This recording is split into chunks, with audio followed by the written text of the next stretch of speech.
السلام علیکم۔ آج ہم رمضان اور روزے سے متعلق جو ہے اس کے موضوع پر گفتگو کریں گے۔ اللہ سبحانہ و تعالیٰ کا ارشاد ہے، یا ایہا الذین آمنوا کتب علیکم الصیام کما کتب علی الذین من قبلکم لعلکم تتقون ایاما معدودات فمن کان منکم مریضا او علی سفر فعدۃ من ایام اخر وعلی الذین یطیقونہ فدیۃ طعام مسکین فمن تطوع خیرا فهو خیر له وان تصوموا خیر لکم ان کنتم تعلمون شہر رمضان الذی انزل فیہ القرآن ہدی للناس وبینات من الہدی والفرقان فمن شہد منکم الشہر فلیصمہ ومن کان مریضا او علی سفر فعدۃ من ایام اخر یرید اللہ بکم الیسر ولا یرید بکم العسر ولتکملوا العدۃ ولتکبروا اللہ علی ما ہداکم ولعلکم تشکرون۔ صدق اللہ العظیم۔ رب اشرح لی صدری ویسر لی امری واحلل عقدۃ من لسانی یفقہوا قولی۔ اللہم صلی علی محمد وعلی آل محمد کما صلیت علی ابراہیم وعلی آل ابراہیم انک حمید مجید۔ اللہم بارک علی محمد وعلی آل محمد کما بارکت علی ابراہیم وعلی آل ابراہیم انک حمید مجید۔ اللہم ارنا الحق حقا وارزقنا اتباعہ وارنا الباطل باطلا وارزقنا اجتنابہ، آمین یا رب العالمین۔ میں نے آپ کے سامنے سورہ بقرہ کے 23ویں رکوع کی پہلی 3 آیات جو ہیں وہ تلاوت کرنے کا شرف حاصل کیا ہے۔ اس 23ویں رکوع میں کل 6 آیات ہیں، 183 سے لے کر 188 تک۔ میں نے آپ کے سامنے 183، 184 اور 185 نمبر آیت جو ہے وہ تلاوت کی ہے۔ روزے سے متعلق یہ خصوصی معاملہ ہے کہ اس کے متعلقہ تمام مضامین، تمام احکامات اور ساری حکمت قرآن مجید میں اس مقام پر یکجا ہو کر آ گئی ہیں۔ اس کا اولین حکم کیا تھا، ابتدائی رعایتیں کیا تھیں، آخری حکم کیا آیا، کتنی رعایتیں برقرار رہیں اور کتنی رعایتوں کو ساقط کر دیا گیا، روزے کے تفصیلی احکامات کیا ہیں، روزے کی حکمت کیا ہے، روزے کا دعا کے ساتھ کیا تعلق ہے، روزے کی عبادت رزق حلال سے کس طرح سے مربوط ہے، روزے کی عبادت کے لیے ماہ رمضان کا انتخاب کیوں کیا گیا، اور پھر یہ کہ رمضان کے ساتھ روزے کے ساتھ جو قیام اللیل یا تراویح کا معاملہ ہے اس کا کیا حاصل ہے۔ یہ تمام مضامین اور موضوعات اس مقام پر 6 آیتوں میں آ گئے ہیں۔ آپ کے علم ہے کہ نماز جو ارکان اسلام کا رکن یقین ہے، جسے حضور صلی اللہ علیہ وآلہ وسلم نے عماد الدین اور قرۃ العین فرمایا ہے، اس کا یہ معاملہ نہیں ہے۔ آپ کو نماز کا ذکر قرآن مجید میں متفرق مقامات پر منتشر ملے گا۔ ارکان نماز، قیام، روزے، سجدے کا ذکر بھی ترتیب سے کسی ایک جگہ نہیں ملے گا۔ پھر وضو اور تیمم کا ذکر آپ کو کہیں اور ملے گا۔ اوقات نماز کے بیان جو ہے وہ مختلف اسالیب میں، مختلف صورتوں اور آیتوں میں اشارات اور کنایات میں ملے گا۔ صلاۃ خوف کا ذکر آپ کو کہیں اور ملے گا۔ مختصراً یہ کہ نماز سے متعلق جو ذکر قرآن مجید میں ہے وہ آپ کو کسی ایک جگہ نہیں ملے گا۔ پھر یہی معاملہ ہے عطائے زکوٰۃ کا، جہاں پر صلاۃ کا ذکر آتا ہے وہاں پہ اکثر عطائے زکوٰۃ کا بھی ذکر آتا ہے، لیکن ہم دیکھتے ہیں کہ زکوٰۃ کا نصاب کیا ہے، کس کو ادا کرنی ہے، کب ادا کرنی ہے، کتنی ادا کرنی ہے، مدت کیا ہوگی، یہ ساری چیزیں ہمیں سنت اور حدیث سے پتہ چلتی ہیں۔ اسی طرح حج کا معاملہ ہے کہ حج کے بارے میں جو احکامات ہیں وہ کم از کم 4 مختلف جگہوں پر ہمیں قرآن مجید میں ملیں گے۔ لیکن روزے کے ساتھ یہ معاملہ خصوصی ہے کہ اگر کوئی ہمت کر کے ان 6 آیات کو، جو کہ سورہ بقرہ کے رکوع نمبر 23 آیت نمبر 183 سے 188 تک ہیں، ان کو سمجھ لے تو گویا ارکان اسلام میں سے ایک رکن یعنی صوم کے بارے میں جو کچھ قرآن مجید میں آیا ہے اسے علم حاصل ہو جائے گا۔ اب پہلی جو 2 آیتیں ہیں ان کے بارے میں یہ جان لیجئے کہ ان کے بارے میں بڑا تفصیلی اشکال ہے۔ یہ جو مقام ہے قرآن مجید کا، جو آیت نمبر 183 اور 184 ہے، یہ قرآن مجید کے مشکل مقامات میں سے ایک مقام ہے۔ اور چونکہ اب میں آپ کے سامنے جو رائے رکھنے لگا ہوں وہ ڈاکٹر اسرار احمد رحمہ اللہ علیہ کی ہے، اور یہ خلف میں بھی ہے اور سلف میں بھی موجود ہے۔ چونکہ یہ رائے اردو تفاسیر میں نہیں ہے تو لہذا اس طرف جو ہے عام طور پر لوگوں کا ذہن منتقل نہیں ہوتا، اور وہ رائے یہ ہے کہ اس رکوع کی جو پہلی 2 آیات ہیں یہ رمضان کے روزے کے متعلق نہیں، بلکہ ابتدا میں نبی کریم صلی اللہ علیہ وآلہ وسلم مدینہ منورہ تشریف لائے تو آپ صلی اللہ علیہ وآلہ وسلم نے مسلمانوں کو ہر مہینے میں ایام بیض کے 3 روزے رکھنے کی ہدایت فرمائی۔ ایام بیض سے مراد ہیں روشن راتوں والے دن، یعنی 13، 14 اور 15 جو چاند کی راتیں مانتی ہیں ان کے ساتھ جو جڑے ہوئے دن ہیں۔ اب ان 3 دنوں کے روزوں سے متعلق ہدایات اللہ تعالیٰ کی طرف سے حکم کے طور پر ان دونوں آیات میں آ گئی۔ پھر اس کے بعد جب سورہ بقرہ کی آیت نمبر 185 نازل ہوئی جو کہ رمضان کے روزے کی فرضیت کے حوالے سے ہے، تو اس کے بعد یہ آیت نمبر 183 اور 184 میں جو ایام 20 کے روزے کی ہدایت تھی، یہ اب نفل کے درجے میں رہ گئی ہیں۔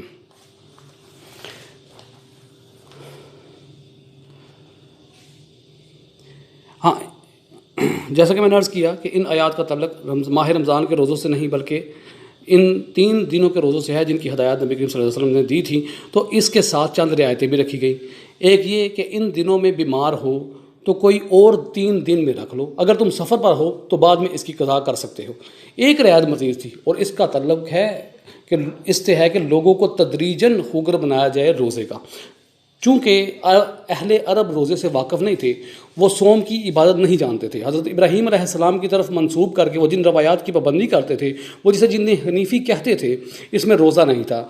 لہذا انہیں روزے سے مانوس کرنے کے لیے ابتدا میں یہ رعایت بھی رکھی گئی کہ اگر تم صحت مند ہونے کے باوجود اور مقیم ہونے کے باوصف روزہ نہ رکھو تو ایک مسکین کو کھانا کھلا دیا کرو، یہ اس کا فدیہ بن جائے گا۔ اس کے بعد جب رمضان کے روزے والی آیت نمبر 185 نازل ہوئی تو پہلی 2 رعایتیں تو برقرار رکھیں گی کہ اگر بیمار ہو یا مسافر ہو تو قضا کر سکتے ہو، بعد میں تعداد پوری کر لیں، لیکن جو تیسری آیت تھی مزید فدیہ کے حوالے سے اس کو ساقط کر دیا گیا۔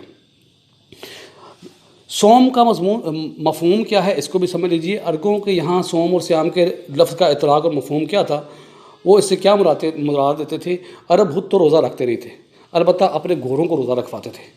اس کی وجہ یہ تھی کہ اکثر عربوں کا پیشہ غارت گری اور لوٹ مار تھا، پھر مختلف قبائل کے مابین وقفہ سے جنگیں ہوتی رہتی تھیں۔ ان کاموں کے لیے ان کو گھوڑوں کی ضرورت پڑتی تھی اور گھوڑا اس مقصد کے لیے نہایت مفید جانور تھا کہ اس کی پیٹھ پر بیٹھ کر جائیں، لوٹ مار کریں اور تیزی سے واپس آ جائیں، جبکہ اونٹ تیز رفتار جانور نہیں ہے، پھر وہ گھوڑے کے مقابلے میں تیزی سے اپنا رخ بھی نہیں پھیر سکتا۔ جہاں تیز رفتار ہے وہاں ذرا نازک مزاج بھی ہے، چنانچہ وہ تربیت کے لیے گھوڑوں سے یہ مشق کرواتے تھے کہ ان کو بھوکا پیاسا رکھتے تھے۔ وہ ان کے منہ پر ایک توبرا چڑھا دیتے تھے، اس عمل کو وہ صوم کہتے تھے، اور جس گھوڑے پر یہ عمل کیا جاتا تھا اسے وہ صائم کہتے تھے، یعنی یہ روزے سے ہے۔ اس طرح وہ گھوڑوں کو بھوک پیاس جھیلنے کا عادی بناتے تھے کہ کہیں ایسا نہ ہو کہ گھوڑا بھوک پیاس برداشت نہ کر پائے اور جی ہار دے، تو اس طرح تو سوار کی جان کو شدید خطرہ میں پڑ جائے گی اور اس سے تو جان کے لالے پڑ جائیں گے۔ مزید یہ کہ عرب اس طور پر گھوڑوں کو بھوکا پیاسا رکھنے کے ساتھ ساتھ موسم گرما اور لو کی حالت میں انہیں میدان میں لے جا کر کھڑا کر دیتے تھے۔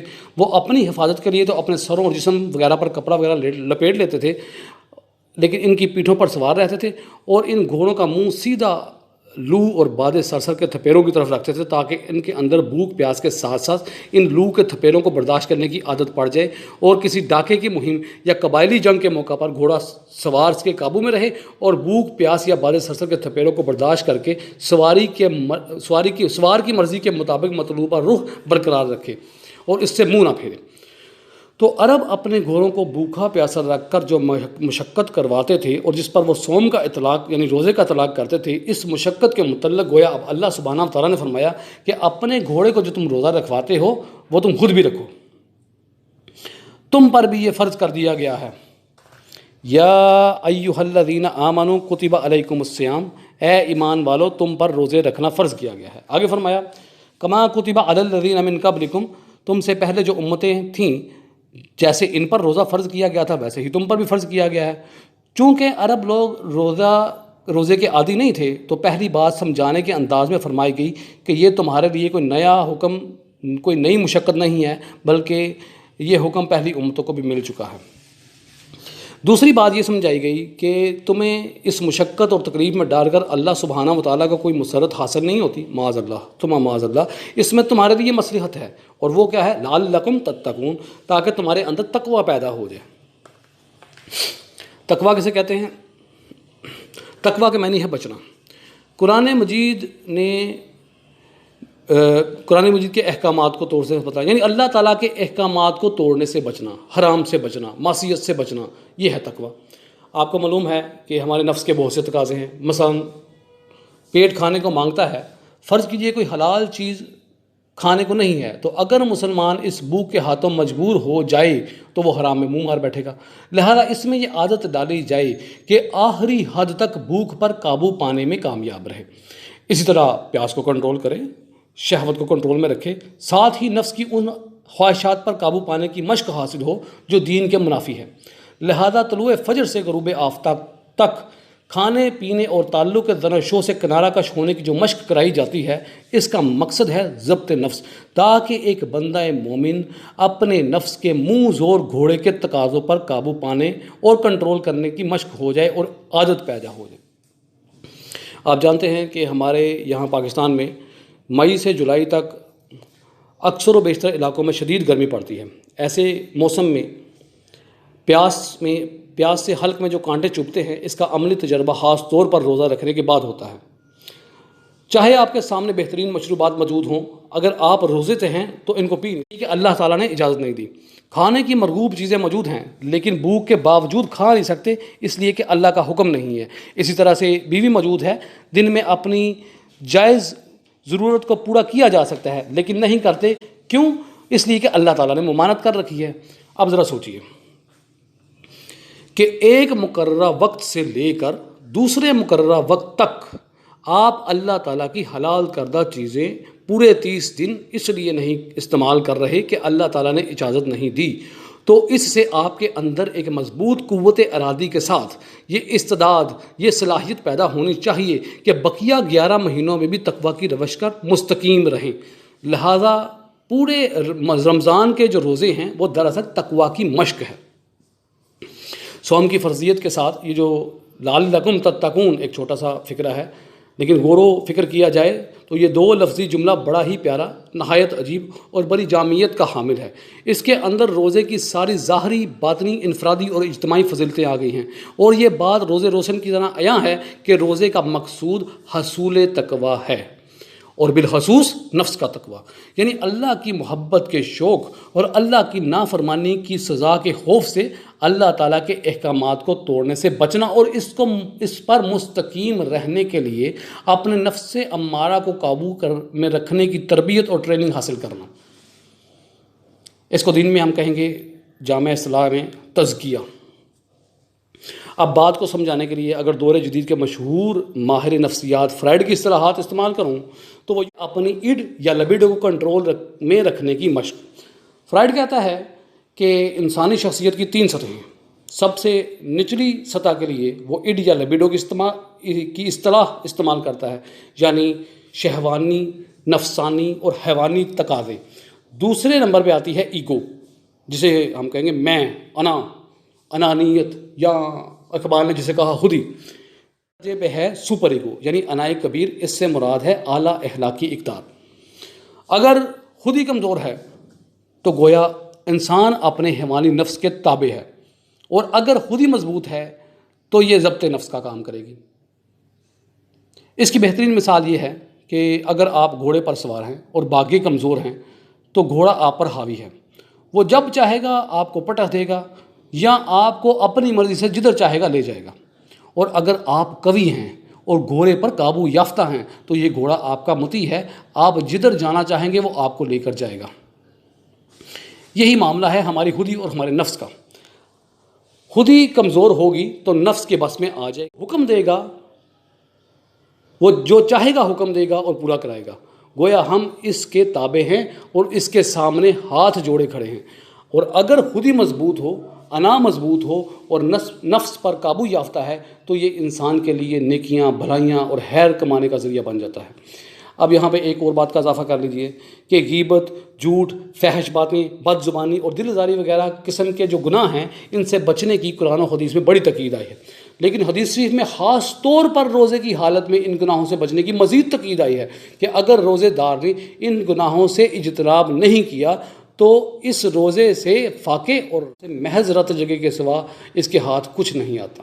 یا ایھا الذین آمنوا کتب علیکم الصیام کما کتب علی الذین من قبلکم لعلکم تتقون، اے اہل ایمان، تم پر روزہ رکھنا فرض کیا گیا جیسا کہ تم سے پہلے امتوں پر فرض کیا گیا تھا تاکہ تم میں تقوی پیدا ہو، تم متقی بن جاؤ۔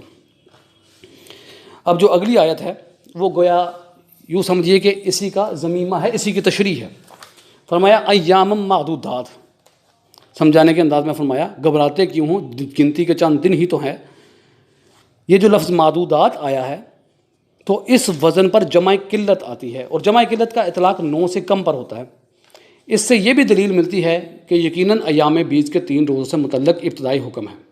29 یا 30 دن کے روزے تو ایام معدودات میں شمار نہیں ہو سکتے، ان کو گنتی کے دن تو نہیں نہ کہا جا سکتا۔ چنانچہ یہ بھی در حقیقت اس بات کی دلیل ہے کہ وہی رائے قوی ہے کہ ابتدا میں جو 3 دن کے روزے فرض کیے گئے تھے تو انسان کے نفس پر اتنے بھاری گزرنے والے نہیں تھے، لہٰذا ہمت دلانے کے لیے، ڈھارس بنانے کے لیے، تسلی دینے کے لیے فرمایا گیا ایام معدودات، گنتی کے چند دن ہی تو ہیں۔ پھر آگے ہم مزید رعایت بیان فرما دی، فمن کان منکم مریضا او علی سفر فعدۃ من ایام اخر، پھر جو کوئی تم میں سے بیمار ہو یا سفر میں ہو تو وہ تعداد پوری کر لے دوسرے دنوں میں۔ آگے فرمایا وعلی الذین یطیقونہ فدیۃ طعام مسکین، اور جو لوگ روزہ رکھنے کی طاقت رکھتے ہیں پھر نہ رکھے تو ان کے ذمے ایک روزے کا فدیہ ایک مسکین کو کھانا کھلانا ہے۔ اب اس رعایت کا تعلق بھی ایام بیز کے روزوں سے تھا۔ آگے تشویق جلائی گئی، فمن تطوع خیرا فہو خیر لہ، پھر جو اپنی خوشی سے زیادہ نیکی کمائے تو یہ اس کے حق میں بہتر ہے، یعنی کوئی روزہ بھی رکھے اور مسکین کو کھانا بھی کھلاؤ تو یہ کیا کہنے، یہ نور علی نور والا معاملہ ہو جائے گا۔ آگے ارشاد فرمایا وَأَن تَصُومُوا خَيْرٌ لَكُمْ إِن كُنتُمْ تَعْلَمُونَ، اور اگر تم روزہ رکھو تو یہ تمہارے لیے بہتر ہے اگر تم سمجھ سے کام لو۔ اس سے بھی پتہ چلتا ہے کہ یہ رعایت خصوصی ہے، ورنہ پسندیدہ یہی ہے کہ ایک مسکین کو روزے کے فدیے کے طور پر کھانا کھلانے کی بجائے خود روزہ رکھو۔ چنانچہ فرمایا جا رہا ہے کہ ہم نے تمہیں رعایت تو دے دی ہے، لیکن اگر تم سمجھ سے کام لو تو تم خود جان جاؤ گے کہ روزے میں کتنی حکمتیں، کتنی مصلحتیں اور کتنی برکتیں۔ آگے تیسری آیت ہے جو کچھ عرصہ بعد نازل ہوئی، لیکن مضمون کی مناسبت سے اس کو اور بقیہ 3 آیات کو اسی کے ساتھ شامل کر دیا گیا۔ شہر رمضان الذی انزل فیہ القرآن، رمضان وہ مہینہ ہے جس میں قرآن نازل کیا گیا۔ ہدی للناس وبینات من الہدی والفرقان، جو انسانوں کے لیے سراسر ہدایت ہے اور ایسی تعلیمات پر مشتمل ہے جو راہ راست دکھانے والی اور حق و باطل کا فرق کھول کر رکھ دینے والی ہیں۔ یعنی میں جو لوگوں کے لیے ہدایت اور رہنمائی ہے یہ بڑی سادہ انداز میں ہے، اس میں کوئی پہیلیاں بجوانے والا انداز نہیں ہے، کوئی گنجل نہیں ہے، حق اور باطل کو بہت واضح کیا گیا ہے۔ آگے فرمایا فمن شاہد منکم الشہر فلیصمہ، پس جو کوئی بھی تم میں سے اس مہینے میں موجود ہو اس پر لازم ہے کہ وہ اس ماہ کے روزے رکھے۔ یہاں پہ جو کلمہ فا ہے دونوں جگہ پر فرضیت کا فائدہ دے رہا ہے۔ اب یہ رمضان کے روزے کے ذکر ہو رہا ہے۔ یہ جو آیت ہے، آیت میں جو یہ الفاظ آئے ہیں شہود الشہر، یہ نہایت قابل توجہ ہے، یعنی رمضان کے مہینے کو پا لینا۔ ہم جانتے ہیں کہ ہماری دنیا میں بہت سے ایسے خطے بھی ہیں جہاں چاند شروع مہینے میں ظاہر ہی نہیں ہوتا، جس طرح ایسے خطے بھی ہیں جہاں سورج طلوع ہی نہیں ہوتا یا برائے نام طلوع ہوتا ہے، تو وہاں پر گھڑی کے حساب سے نماز ادا کی جاتی ہے، لہٰذا وہاں پر تقویم یا جنتری سے حساب کر کے رمضان کے مہینے کے روزے رکھنے فرض ہوں گی۔ شہود الشہر کے اندر یہ بات شامل ہے۔ اب ایک اور اہم بات پر غور کیجئے کہ روزوں کے لیے کوئی سا بھی مہینہ چنا جا سکتا تھا، روزے جس مہینے میں رکھے جاتے ضبط نفس کی مشق کا مقصد پورا ہو سکتا تھا۔ ان روزوں کے لیے ماہ رمضان کا انتخاب کیوں ہوا؟ تو اس کا جواب آیت کے شروع میں ہی دے دیا گیا، شہر رمضان الذی انزل فیہ القرآن، یہ نزول قرآن کا مہینہ ہے جس میں دن کے روزے کے ساتھ نبی کریم صلی اللہ علیہ وآلہ وسلم نے قیام اللیل کا بھی اہتمام فرمایا۔ اللہ علیہ وسلم کی حدیث ہے، بخاری شریف میں بھی ہے، مسلم میں بھی ہے، حضرت ابو ہریرہ رضی اللہ تعالیٰ عنہ سے روایت ہے کہ نبی کریم صلی اللہ علیہ وآلہ وسلم نے فرمایا من صام رمضان ایمانا و احتسابا غفر له ما تقدم من ذنبه ومن قام رمضان ایمانا و احتسابا غفر له ما تقدم من ذنبه، جس نے روزے رکھے رمضان میں ایمان اور احتساب کے ساتھ۔ احتساب کیا ہے؟ اپنے گناہوں کا آپ خود احتساب کر لیجئے۔ اگر میں نے گناہ کیے ہیں، گناہ تو ہو ہی جاتے ہیں، وہ اگر میں انٹینشنلی نہیں کرتا تو ان انٹینشنلی کہیں نہ کہیں گناہ ہو جاتے ہیں. بعض کا تو بندہ بات کرتا ہے تو گناہ ہو جاتا ہے، اس کو پتہ بھی نہیں چلتا. تو اپنے گناہوں کا جو آپ نے انٹینشنلی کیے ہیں یا جو ان انٹینشنلی ہوئے ان کا حساب کر لیں. اگر کسی کے ساتھ زیادتی کی ہے تو اس کی تلافی کر دیں اور توبہ کر لیں. تو نبی کریم صلی اللہ علیہ وسلم نے فرمایا جس نے روزے رکھے رمضان میں ایمان اور احتساب کے ساتھ بخش دیے گئے اس کے تمام سابقہ گناہ، اور جس نے راتوں کو قیام کیا رمضان میں ایمان اور احتساب کے ساتھ بخش دیے گئے اس کے تمام جملہ گناہ. آیت نمبر 185 میں آگے فرمایا وَمَنْ كَانَ مَرِيضًا أَوْ عَلَىٰ سَفَرٍ فَعِدَّةٌ مِّنْ أَيَّامٍ أُخَرَ. ایام بیس کے روزے کی فرضیت کے حوالے سے جو 2 رعایتیں تھیں وہ برقرار رکھیں، یعنی جو کوئی بیمار ہو یا سفر پر ہو تو وہ دوسرے دنوں میں روزے رکھ کر گنتی پوری کر لے. لیکن وہ رعایت جو ایام 20 کے حکم کے ساتھ دی گئی تھی کہ ایک روزے کا فدیہ ایک مسکین کو کھانا کھلانا ہے، اس رعایت کو منسوخ اور ساقط کر دیا گیا. البتہ یہاں پہ یہ بات سمجھ لیجئے کہ قرآن مجید نے تو اس رعایت کو منسوخ کر دیا، ساقط کر دیا، لیکن نبی کریم صلی اللہ علیہ وآلہ وسلم نے رسول اللہ صلی اللہ علیہ وسلم نے خاص حالات میں اس کو قائم رکھا. جیسے کوئی شخص بہت بوڑھا ہو گیا ہو اور اب اس میں روزہ رکھنے کی بالکل استطاعت ہی باقی نہ رہے، یا کوئی ایسی دائمی مرض میں جو ہے وہ مبتلا ہو گیا ہو کہ اس کو صحت یابی کی کوئی امید ہی نہ رہے، تو ایسے لوگوں کے لیے نبی کریم صلی اللہ علیہ وآلہ وسلم نے یہ رعایت برقرار رکھی ہے. ایک روزہ کے عوض ایک مسکین کو 2 وقت کا پیٹ بھر کر کھانا کھلا دیں، اور کھانے کی جگہ اناج کی مقدار اور دوسری چند شرائط کا بھی تعین کر دیا گیا. آیت نمبر 185 کا سلسلہ جاری ہے. آگے فرمایا یرید اللہ بکم اليسر ولا یرید بکم العسر. اور اللہ تمہارے حق میں آسانی چاہتا ہے اور تمہارے لیے دشواری اور سختی اور تنگی نہیں چاہتا. یعنی یہ ساری رعایتیں اور سہولتیں جو بیان ہوئی ہیں اس سے مقصود اللہ کو بندوں کے حق میں آسانیاں فراہم کرنا ہے، نہ کہ دشواریاں، سختیاں اور تنگیاں. لہذا بیماری یا سفر کی وجہ سے جو روزے قضا ہو جائیں بعد میں ان کی تکمیل کر لو. اب یہاں پہ ایک بات نوٹ کیجیے کہ یہ نیکی اور تقویٰ کا غلط تصور ہے کہ 104 ڈگری بخار ہے اور روزہ چھوڑنے کے لیے تیار نہیں، سفر پر جا رہے ہیں اور روزوں کا اہتمام اور التزام بھی ہو رہا ہے. یہ در حقیقت اپنے اوپر تشدد ہے، اور یہ ایک طرح کا کفران نعمت بھی ہے کہ اللہ تعالیٰ نے جو رعایتیں دی ہیں آپ ان سے فائدہ نہیں اٹھا رہے. اکثر لوگ ہاں یہ خیال پیدا ہو گیا ہے کہ آج کل سفر بھی کوئی سفر پہ آئی تو کوئی سفر مشکل رہا ہی نہیں. حالانکہ آپ کو کیا پتہ کہ آپ جس گاڑی سے جا رہے ہیں راستے میں اگر وہ خراب ہو جائے تو آپ کو 4-5 گھنٹے کہیں رکنا پڑ جائے تو اب آپ کیا کریں گے. آپ اسی پر قیاس کر لیجئے کہ آج کل کے سفر میں بھی کس طرح کی تکالیف آ سکتی ہیں.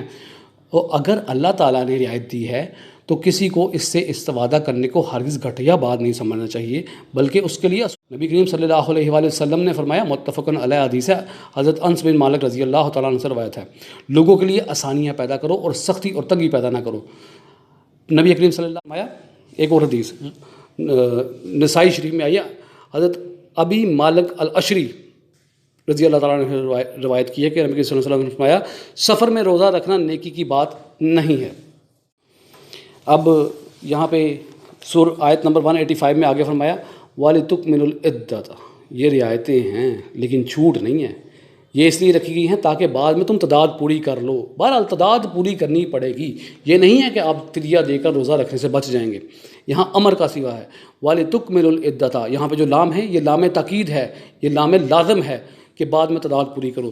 آگے فَكَبِّرُوا اللَّهَ عَلَىٰ مَا هَدَاكُمْ وَلَعَلَّكُمْ تَشْكُرُونَ، اور تاکہ تم اپنے رب کی تکبیر کرو، اس کی کبریائی کا اظہار کرو اس پر کہ جو اس نے تمہیں راہ راست دکھائی، جو ہدایت تمہیں عطا فرمائی، اور تم شکر گزار بن کر رہو.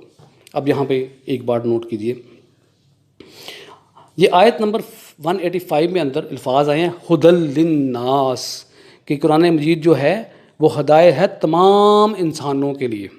لیکن ہم دیکھتے ہیں کہ سورہ بقرہ کی آیت نمبر 2 میں فرمایا ہدل للمتقین، کہ یہ ہدایت ہے متقین کے لیے. اب اس کے درمیان میں ربط کیا ہے اس کو سمجھ لیجئے کہ قرآن مجید میں فی نفس ہی تمام انسانوں کے لیے ہدایت کا پورا سامان موجود ہے، لیکن اس سے فائدہ وہی اٹھائے گا جس کے اندر تقویٰ کی کچھ نہ کچھ رمق، جس میں کوئی تلاش حق کی کچھ نہ کچھ طلب موجود ہو. یہ چیز ابو جہل میں نہیں تھی، چنانچہ وہ خالی رہا. قرآن کی ہدایت سے استفادہ نہیں کر سکا اور اس سے محروم رہا۔ ابو لہب کیوں محروم رہا؟ اس لیے کہ اس میں بھی تقویٰ بھی کوئی رمق نہیں تھی اور نہ ہی ہدا ترسی کا کوئی مادہ تھا، لہذا ہدایت کی طلب ہی موجود نہیں تھی۔ تو جب تک طلب موجود نہ ہو کوئی استفادہ کیسے کرے؟ جیسے آپ کو معلوم ہے کہ جب تک پیاس نہ لگے اس وقت تک آپ کو پانی کی قدر و قیمت کا اندازہ ہی نہیں ہو سکتا۔ ہاں پیاس لگی ہے اور پھر پانی کا ایک گھونٹ ملے تو معلوم ہوگا کہ کتنی بڑی نعمت ہے۔ اگر پیاس کے باعث جان پر بنی ہو تو بڑے سے بڑا بادشاہ ایک گھونٹ کے عوض اپنی پوری کی پوری سلطنت دینے پر بھی آمادہ ہو جائے گا۔ شدید بھوک لگی ہو تو سوکھی روٹی بھی پراٹھا معلوم ہوتی ہے، لیکن اگر بھوک ہی نہیں ہے تو آپ کے سامنے چاہے جتنے مرضی مرغوب کھانے کی چیزیں پڑی ہوں آپ کی طبیعت راغب ہی نہیں ہوگی۔ لہذا پتہ چلتا ہے کہ جب تک طلب نہ ہو اس وقت تک کسی شے کی قدر و قیمت کا احساس نہیں ہوتا۔ لہذا وہ طلب پیدا کرنے کے لیے تم پر روزہ فرض کیا گیا، لعلکم تتقون، تاکہ تمہارے اندر تقویٰ پیدا ہو۔ تو اس روزے سے تمہارے اندر تقویٰ ابھرے گا۔ اب اس تقویٰ کی پونجی کو لے کر رات کو اپنے رب کے حضور کھڑے ہو جایا کرو، اور اب تمہارے قلب پر اس قرآن مجید کا نزول ہو، یہ بران رحمت، یہ بارش جان فضا جب تم پر برسے گی تب تم کو احساس ہوگا کہ کتنی عظیم نعمت ہے، کتنی بڑی دولت ہے، اور اللہ تعالیٰ کا کتنا بڑا احسان ہے کہ اس نے اپنے کلام پاک سے کلام پاک عطا فرمایا۔ میں ان کی حد تک تو بات میں نے مکمل کر لی ہے، لیکن دو احادیث ہے جو میں آپ کو سنانا چاہتا ہوں رمضان کے حوالے سے، بڑی اہم ہے۔ ایک تو حضرت سلمان فارسی رضی اللہ تعالیٰ عنہ سے روایت ہے کہ ماہ شعبان کی آخری تاریخ کو رسول اللہ صلی اللہ علیہ وآلہ وسلم نے ہمیں ایک خطبہ دیا اور اس میں ارشاد فرمایا۔ اب میں ترجمہ پڑھ رہا ہوں صرف۔ اے لوگو، تم پر ایک عظمت والا مہینہ سایہ فگن ہو رہا ہے، یہ مہینہ بربرکت ہے۔ اس مبارک مہینے میں ایک رات شب قدر ہے جو 1000 مہینوں سے بہتر ہے۔ اللہ نے اس مہینے کا روزہ رکھنا فرض ٹھہرایا ہے اور رات میں قیام کرنے یعنی تراویح کو نفل قرار دیا ہے۔ جو کوئی بھی اس مہینے میں نیکی کا کوئی کام کر کے اللہ کا قرب اور اس کی رضا حاصل کرنا چاہے تو اسے اس کا اجر و ثواب اتنا ملے گا جیسے دوسرے دنوں میں کسی فرض ادا کرنے پر ملتا ہے۔ آگے فرمایا، اور جو کوئی اس مہینے میں فرض ادا کرتا ہے تو اس کو دوسرے زمانے کے 70 فرض ادا کرنے کے برابر ثواب ملے گا۔ یہ مہینہ صبر کا ہے اور صبر کا اجر و ثواب جو ہے وہ جنت ہے، اور یہ آپس کی ہمدردی اور دم سازی کا مہینہ ہے، اور یہی وہ مہینہ ہے جس میں مومن کے رزق میں اضافہ ہوتا ہے۔ جو کوئی اس مہینہ میں کسی روزہ دار کا روزہ اللہ کی رضا اور ثواب حاصل کرنے کے لیے افطار کرائے گا، اس کے لیے اس کے گناہوں کی مغفرت بھی ہوگی اور اس کی گردن کا آتش دوزخ سے چھٹکارا پا لینا بھی ہوگا۔ آگے فرمایا، اور اسے اس روزہ دار کے برابر اجر و ثواب ملے گا کہ اس روزہ افطار کرنے والے روزہ دار کے اجر میں کوئی بھی کمی کی جائے۔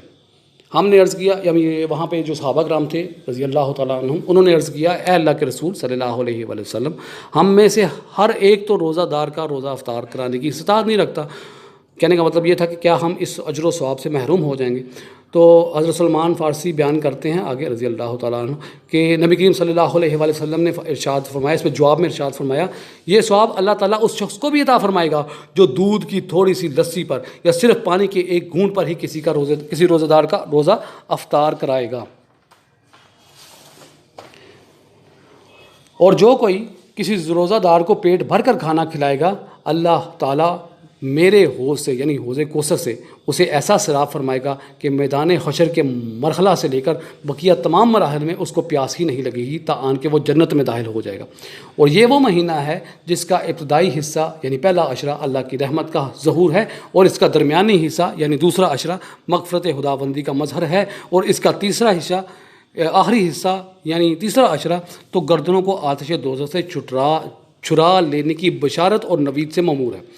اور جو کوئی اس مہینہ میں غلام اور خادم اور اپنے زیر دستوں کی مشقت میں تخفیف اور کمی کر دے گا تو اللہ تعالیٰ اس کی مغفرت فرمائے گا اور اسے آتش دوزخ سے آزادی عطا فرمائے گا۔ اب ایک حدیث ہو رہا ہے جو کہ اس کے حوالے سے ہے، قرآن مجید اور جو روزہ ہیں وہ سفارش کریں گے اللہ سبحانہ و تعالیٰ کے حضور۔ یہ حدیث ہے امام بہقی رحمہ اللہ علیہ نے نقل کی ہے شیب الامان میں۔ میں ترجمہ پڑھ دیتا ہوں۔ حضرت عبداللہ رضی اللہ تعالیٰ سے روایت ہے کہ رسول اللہ صلی اللہ علیہ وآلہ وسلم نے فرمایا، روزہ اور قرآن دونوں بندے کی سفارش کریں گے، یعنی اس بندے کی جو دن میں روزے رکھے گا اور راتوں میں اللہ کے حضور کھڑے ہو کر اس کا پاک کلام قرآن مجید پڑھے گا یا سنے گا۔ روزہ عرض کرے گا، اے میرے پروردگار، میں نے اس بندے کو کھانے پینے اور نفس کی خواہش پوری کرنے سے روکے رکھا تھا، آج میری سفارش اس کے حق میں قبول فرما اور اس کے ساتھ مغفرت اور رحمت والا معاملہ فرما۔ اور قرآن کہے گا کہ میں نے اس کو رات کے سونے اور آرام کرنے سے روکے رکھا تھا، آج خداوند آج اس کے حق میں میری سفارش قبول فرما اور اس کے ساتھ بخشش اور عنایت والا معاملہ فرمایا۔ چنانچہ روزہ اور قرآن دونوں کی سفارش اس بندے کے حق میں قبول فرمائی جائے گی اور اس کے لیے جنت اور مغفرت کا فیصلہ فرما دیا جائے گا اور خاص مراسم خصوص سے اسے نوازا جائے گا۔ اللہ تعالیٰ سے دعا ہے کہ اس پر عمل کی توفیق عطا فرمائے۔ اقول قولی ھذا واستغفر اللہ ولکم ولسائر المسلمین۔